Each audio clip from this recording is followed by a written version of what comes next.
c'est dans le studio du ballet Julien Tastel, au cours Julien à Marseille, que nous nous retrouvons aujourd'hui pour une rencontre autour de la danse, forcément, avec Julien Tastel, chorégraphe basé à Marseille, comme son nom l'indique, mais aussi, je crois que vous avez un studio sur Paris. Je travaille, alors j'étais en résidence longue à l'Opéra de Massy, donc j'avais un studio là-bas, et c'est vrai que de temps en temps, on travaille aussi à Paris. Alors, ce sont des passerelles entre Marseille et Paris, mais en tout cas, aujourd'hui, vous êtes bien à Marseille, et nous rencontrons pour un événement phare le 28 juin, qui s'appelle Danse au Jardin d'Albertas à Bouc-Bélier. Tout à fait. Comment s'est créé ce projet? Parce que je crois savoir qu'on est venu vous chercher. Oui, tout à fait. Ça s'appelle Mireille Tissier. J'ai eu l'idée de consacrer une journée, on va dire, à la danse, dans cet endroit complètement extraordinaire que sont les Jardins d'Albertas à Bouc-Bélier, un endroit absolument magnifique. Et l'idée était de remplir une journée de danse avec des échauffements collectifs, participatifs, où les gens vont pouvoir s'entraîner avec les danseurs, des répétitions publiques, des échanges avec les danseurs, et au sein de cette journée, 2 moments aussi assez forts avec 2 spectacles. Un spectacle avec les danseurs de la compagnie et les résidents de l'IRSAM. Donc les résidents de l'IRSAM sont des jeunes danseurs, on va dire danseurs, parce que maintenant comme ils dansent avec nous depuis 3 ans, mais ils sont en situation de handicap, mais on les considère aujourd'hui comme des danseurs. Ils sont malvoyants, déficients visuels, avec des troubles psychotiques, mais ça fait 3 ans qu'on travaille avec eux, et chaque année, en fin de saison, on fait une restitution des travaux qu'on a fait ensemble durant toute l'année. Et là, c'est un peu l'aboutissement de ces 3 années. Donc c'est un spectacle, on va dire, qui aboutit, parce que tous ces ateliers ont permis une évolution folle par rapport à leur appréhension du mouvement, en contact avec les autres danseurs. Et aujourd'hui, il y a un mélange assez incroyable qui se fait entre les danseurs professionnels et les résidents de l'IRSAM. Et ça va être un des moments forts de cette journée. Et le soir, il y aura le ballet Julien Tastel qui interprétera le boléro et le Sacre du Printemps. Ce boléro de Ravel et ce Sacre du Printemps mêlé à ce spectacle Anamorphose, qui est votre dernière création, c'est une métamorphose des danseurs aussi, on peut le prendre comme ça, à travers ce parcours de 3 ans auprès que oui. Vous avez su partager, faire travailler, etc. Oui, c'est ça, exactement. C'est le reflet de ce travail. Donc il y a des choses qui sont écrites, que j'ai vraiment chorégraphiées pour les danseurs et les résidents de l'IRSAM.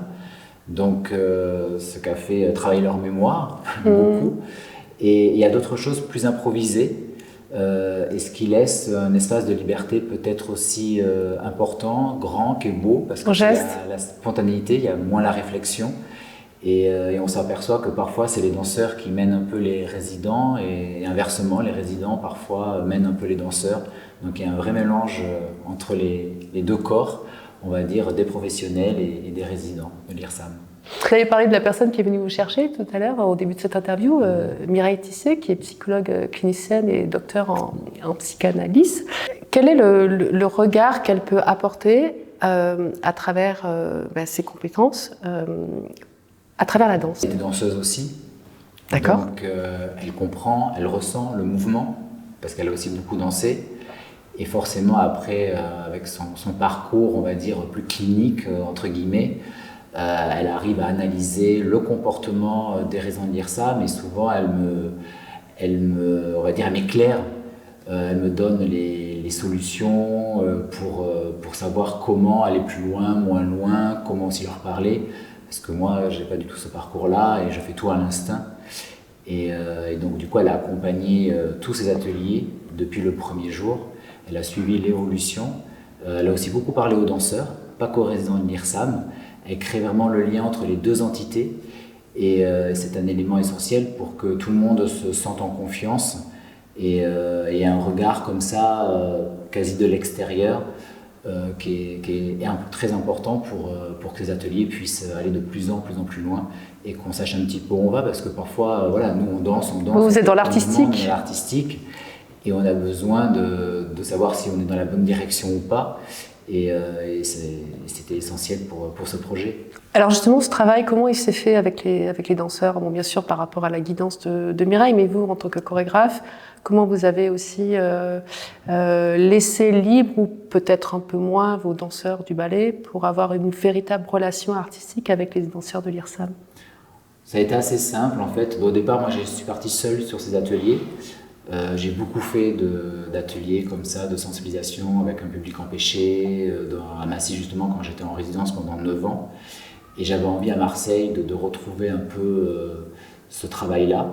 Et donc grâce à Mireille Tissier qui m'a mis en lien avec l'IRSAM, j'ai pu vraiment faire des ateliers avec des personnes non-voyantes. Et ensuite, quand j'ai commencé ces ateliers, je me suis dit, je pense que je ne vais pas aller plus loin que ce que je peux faire moi seul avec eux. Et ça serait vraiment formidable si quelques danseurs de la compagnie pouvaient aussi s'introduire dans les ateliers et on voit ce qui se passe. J'avais beaucoup d'appréhension par rapport aux danseurs avec lesquels je travaille parce qu'eux ne l'avaient jamais fait. Moi j'avais l'expérience de Massy pendant 9 ans, donc pour moi c'était un petit peu naturel. Mais au départ ça peut effrayer aussi. Quand on n'a pas l'habitude, on a toujours des a priori, des appréhensions. J'ai demandé aux danseurs, pour le prochain atelier, on va faire venir les résidents de l'IRSAM dans le studio, parce qu'auparavant j'allais chez eux, là où ils sont, et ils ont tous répondu présent. Donc déjà, j'ai ressenti beaucoup d'émotions de me dire, mais quand même, je suis entouré de personnes qui sont généreuses et qui ont envie de cette nouvelle expérience. Et très naturellement, je les ai mis 2 par 2 et ils se sont découverts. Et comme c'était une découverte aussi pour les résidents de l'IRSAM, ils se découvraient en même temps quelque part. D'accord. Et ça s'est vraiment fait petit à petit. Et d'atelier en atelier, ça allait de plus loin, ça allait très très loin, très loin, très loin toujours. Et on n'était pas juste dans un déplacement, dans un mouvement simple. Oui, par une étape. C'était pas une étape en fait. C'était vraiment un ensemble, une osmose. Une osmose qui s'est fait de manière très naturelle en fait. Sans aucune théorie, sans aucun atelier bien défini. Le jour 1, le jour 2, on fera ça, le jour 4. Comme une plante qui pousse toute seule. Et à la fin, ça s'enlaçait, ça s'entrelaçait, ça s'emmêlait, ça se démêlait, les bras, les corps, tous ensemble. Et c'est très beau, c'est vraiment très beau. Vous disiez aussi tout à l'heure, quand je suis venue au studio, vous disiez que ces résidents montaient, parce qu'il faut monter pour venir au studio, sans aucune adaptation par rapport à leur handicap. Oui. Donc, comment vous l'expliquez en fait? L'idée était qu'ils viennent dans un studio de danse, dans un lieu de travail, dans un contexte, avec un sol qui est fait pour ça, un tapis de danse. Et c'est vrai que tout de suite on s'est dit, mais quand même il y a beaucoup d'escaliers à monter, il y a parfois des portes un peu étroites, des angles droits. Et c'est sûr que quand on s'est imaginé comme ça avec leur canne, et donc au début on les a tous accompagnés. Et à un moment donné, j'ai dit, mais c'est pas trop compliqué pour vous de monter? Et au contraire, il dit, non, pas du tout, on n'a rien changé, parce qu'ils ne voulaient pas justement qu'on s'adapte trop à leur handicap. Ils voulaient être considérés, on marche, donc c'est juste qu'on n'a pas la vue, mais on a des jambes. Donc monter des escaliers, on peut les monter partout.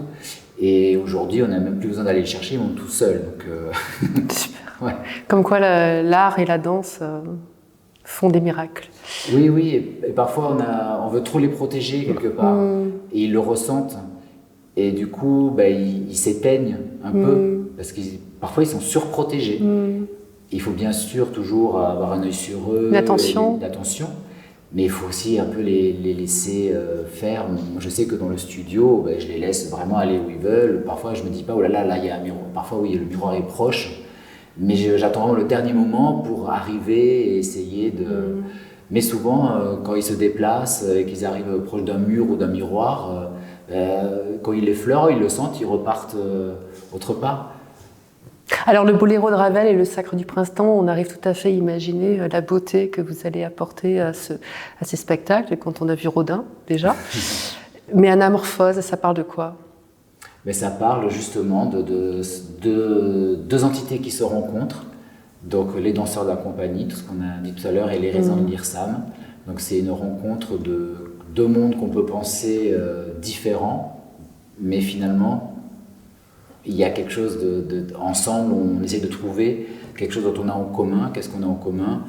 C'est le cœur, c'est la générosité, c'est le partage, c'est l'écoute de l'autre. C'est un peu toutes les valeurs qu'on a qu'on pourrait avoir tendance à perdre aujourd'hui. Il faut le dire, on peut le dire. Dans quelque chose de très individuel, dans quelque chose où on fait moins attention aux autres. Oui. Et c'est presque ça nous ramène à l'essentiel quelque part. Et ce spectacle, voilà. Qui dure combien de temps? 3/4 d'heure. D'accord. On parle dans ce cadre-là de spectacle inclusif. Qu'est-ce que ça vous évoque, ce mot? Est-ce que c'est trop technique pour vous ou est-ce que ça vous parle? Alors moi, il ne me parle pas vraiment, mais je l'aime bien. Je l'aime bien parce que au moins le grand public peut tout de suite identifier ce que c'est. Maintenant, aujourd'hui, il y a assez de visibilité, de communication sur les personnes dans le public un petit peu empêché, en situation de handicap. Donc quand on parle de spectacle inclusif, on comprend que c'est des gens voilà, qui vont proposer autre chose, que ça peut être des danseurs professionnels qui ont une formation depuis petit. Oui, mais est-ce que ça ne met pas une étiquette finalement et que, quelque part ça fait un peu l'effet inverse, non? Le mot est un peu fort, mais au moins on le comprend. Et finalement, il faut savoir aussi un peu peut-être l'adoucir. Oui. Voilà. Et alors vous l'adoucissez comment? C'est la vérité aussi, c'est ça? Oui, bien sûr. Ouais. Et vous l'adoucissez comment alors ce terme, vous? Par le spectacle en lui-même. Ouais. Par le rendu de tous les travaux qu'on a fait et par toute la chorégraphie qu'on a mis en place. Du coup, le mot inclusif sonne d'une manière différente, mais au moins il reflète aussi ce que c'est. Alors là, vous répétez dans un studio, vous allez interpréter le spectacle, enfin représenter le spectacle en plein air. Oui. Comment vous passez de l'intérieur à l'extérieur avec les danseurs vos danseurs sont habitués, mais les résidents d'IRSAM, comment vous passez d'un côté à l'autre? D'une manière très naturelle, ça pose aucun problème ni aux danseurs professionnels ni aux résidents de l'IRSAM. On est déjà passé du studio à d'autres scènes, à d'autres endroits, et finalement on s'adapte d'une manière très spontanée, très facile dans les lieux. C'est exactement la même chose, peut-être que oui, là le plein air, on sent le vent, les bruits sont un peu différents, mais on s'en sert aussi pour amener une danse peut-être qui va pas être la même quand on est dans un endroit fermé, comme dans un studio de danse. Et par rapport aux repères, par exemple, une question peut-être un peu singulière, mais par rapport aux repères pour ces résidents, comment vous appréhendez cela par rapport à la scène? De toute manière, qu'ils soient dans un studio ou qu'ils soient sur une scène en extérieur, les repères sont exactement les mêmes. D'accord. C'est plutôt les corps des autres danseurs avec lesquels ils sont, c'est plutôt ça leur repère, et comme ils seront à côté d'eux de la même manière, ils se sentiront très à l'aise et pourront s'exprimer aussi facilement dans le studio. Après, ils vont sentir qu'on les regarde, qu'il y a un public, donc je pense qu'ils vont donner encore plus. Oui. Parce que c'est ce qui s'est passé à chaque fois qu'il y avait un public. On les sentait très fiers et avoir envie de communiquer aussi avec d'autres personnes. Donc forcément, les émotions vont être un peu décuplées, les gestes vont être plus grands. Mais sinon, pour eux, ils sont très excités de l'idée de ce spectacle, de faire ça autre part, de faire ça en plein air et devant un public. Et vous, alors, par rapport justement à cet événement où on est venu vous chercher justement pour faire ce spectacle, vous avez ressenti quoi? Vous en êtes fier? Vous êtes Moi, je comment? ressens rarement de la fierté. Ouais, vous avez ce côté humilité, vous. Je sais pas. En fait, je ressens tellement des émotions fortes quand je les vois que du coup, je ne peux plus parler de fierté.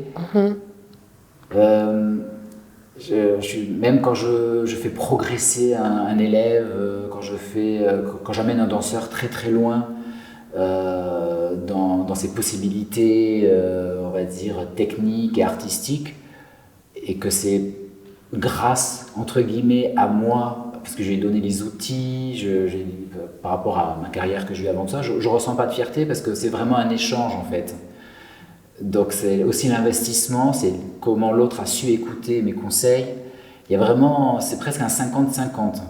Donc j'arrive pas à ressentir une fierté. Là c'est pareil, moi j'ai orchestré tout ça, j'ai guidé, j'ai accompagné, mais c'est aussi eux qui se sont tellement investis, qui ont tellement donné, qui se sont tellement impliqués, que la fierté, elle n'est pas là, mais il y a l'émerveillement, il y a l'émotion, il y a du bonheur très, très fort et envie de partager ça avec eux et avec le public. Merci beaucoup, Julien Lastel. Merci à vous. Merci infiniment et hâte de vous retrouver donc le 28 juin. Avec grand plaisir. Au jardin d'Alberta, comme vous avez dit, et non Albertas, comme j'ai dit moi, à Bouc-Bélier.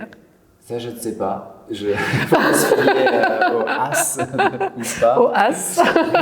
Je ne sais pas. En fait, j'entends les deux versions dans la D'accord. région. Certaines personnes disent Albertas, et parfois j'entends Alberta. D'accord. Donc, je ne saurais vous dire. Bon, bah, écoutez, on va laisser. En tout cas, ça sera un grand moment de toute façon. Merci beaucoup, Julien Lastel. Merci à vous. Merci infiniment. Merci.